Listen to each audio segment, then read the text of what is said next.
রব এই বছর আপনাকে ক্ষতিগ্রস্ত করছেন, এই ক্ষতিগ্রস্ততে মন খারাপ করা যাবে না, আলহামদুলিল্লাহ বলতে হবে।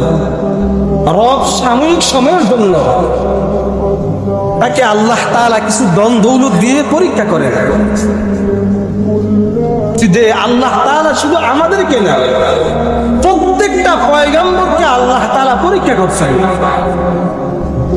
এবং আমাদের পয়গম্বরকেও পরীক্ষা করছেন। পয়গম্বর আইয়ুব আলাইহিস সালামকে এত পরীক্ষা করছেন, তিনি এত পরীক্ষার সম্মুখীন হয়েছেন যে আল্লাহ রাব্বুল আলামিন তার যত ধন সম্পদ, ছেলে মেয়ে স্ত্রী যা ছিল সব নিয়ে গেছেন। এবং কি আল্লাহ তাআলা তাকে এমন এক কুষ্ঠরোগ আল্লাহ তাআলা তাকে দিয়েছিলেন, তার শরীরের মধ্যে এমন পোকা ধরছিল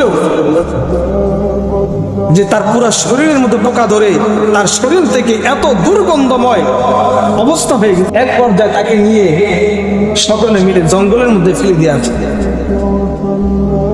কাকে?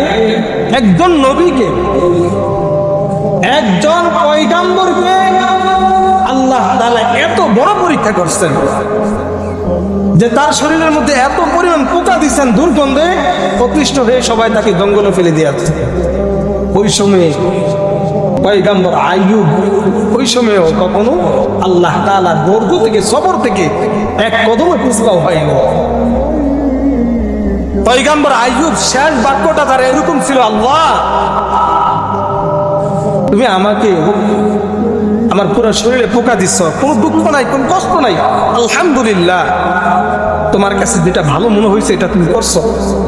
রব হে আল্লাহ, তুমি আমার জিহ্বার মধ্যে তুমি পোকা দিও না, যে জিহ্বা দিয়ে ডেকে তোমাকে আমি সারব, তুমি আমাকে এই জিহ্বার মধ্যে পোকা দিও।